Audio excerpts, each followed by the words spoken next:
Hi,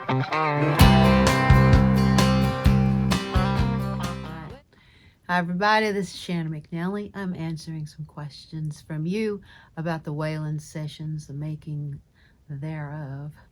So, our next questions are from Joseph in New York. He asks, how much guitar did I play on the record and which guitarist did I use? Well, Joe, I didn't play any guitar on the record. I had Kenny Vaughan and Fred Newell play all the guitars. For the most part, they both played Telecasters. Fred Newell played his pedal steel. See, I have made some notes here. Fred played a GFI pedal steel guitar. He also played a shear horn resonator. And basically, he ran everything through a PV amp. He also played harmonica. That's not me playing harmonica.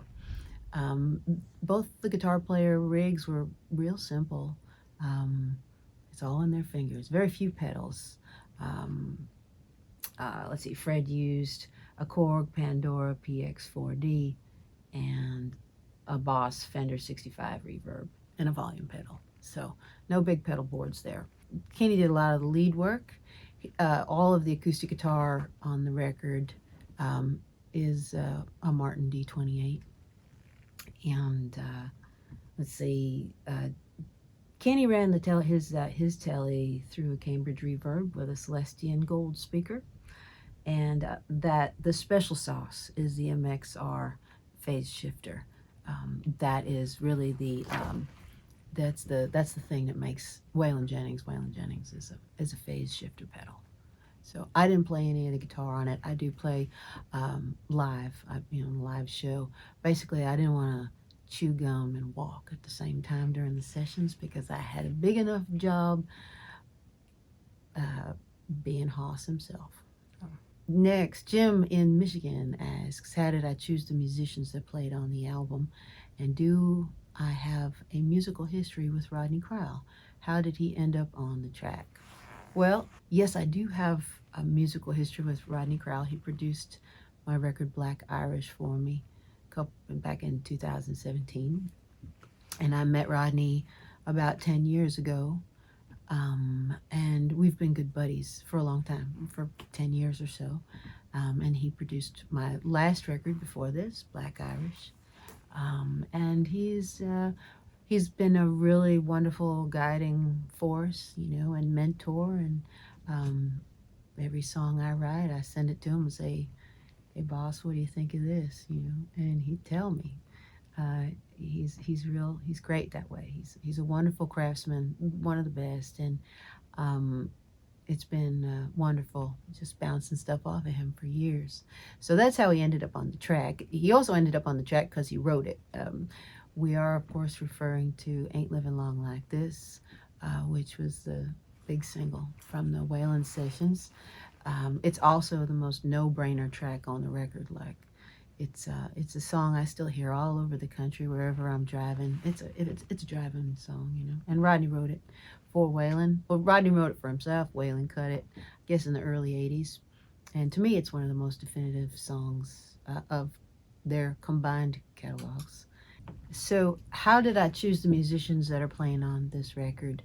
Well, I started once I had the idea to do it. The thing that I knew was going to be the really important part was getting just the right guitar player and sort of having a spirit partner on this.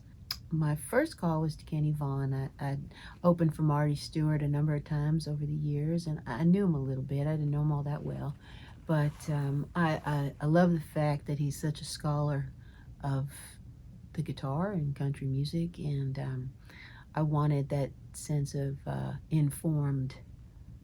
I wanted that information. I wanted that information to permeate the frequencies of this record. So I called Kenny and I ran the idea past him, and I said, what do you think of Waylon? What do you think about doing a record of Waylon? I've never heard a woman sing any of this stuff, and I just want to do it real smart if I do it. And he proceeded to tell me a story about seeing Waylon Jennings live in about 1973 in a supper club in Arizona, and it was kind of a date night. And when Waylon came on stage, all the women, they all sort of turned to Waylon like sunflowers turned to the sun, and all the men kind of looked away, pissed off, because their date night had sort of been interrupted by Waylon's presence, because he had that kind of presence. He was sexy, and what do you do with, like, what is that? Most people had never come across anything like that. So he was a natural born rock star, even way back then. And when I heard that, I thought, yeah, that's the part of it that I want on the tape. That's the part of it that is exciting to me. So you have that memory of him. That's what I want to capture.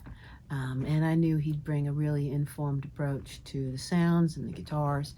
And essentially, after that, he recommended Fred Newell, because the pedal steel is, as an instrument, has changed a lot. It's become a completely different creature. And what I really wanted was that instantaneous, where it put me in a time and a place.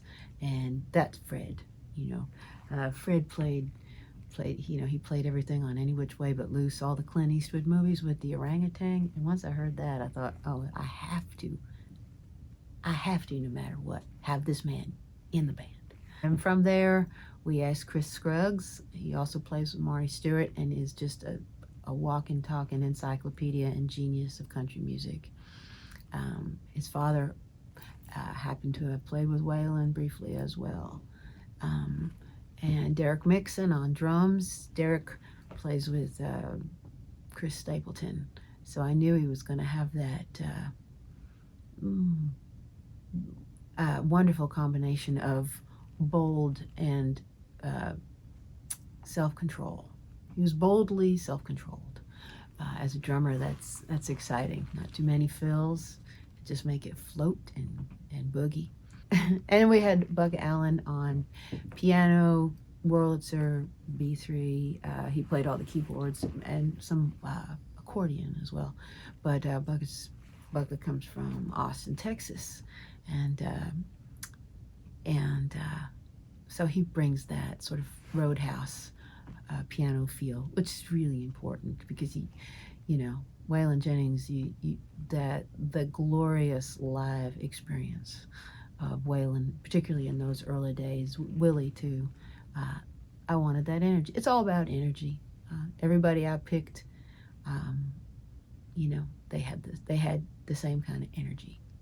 So that's why I picked them.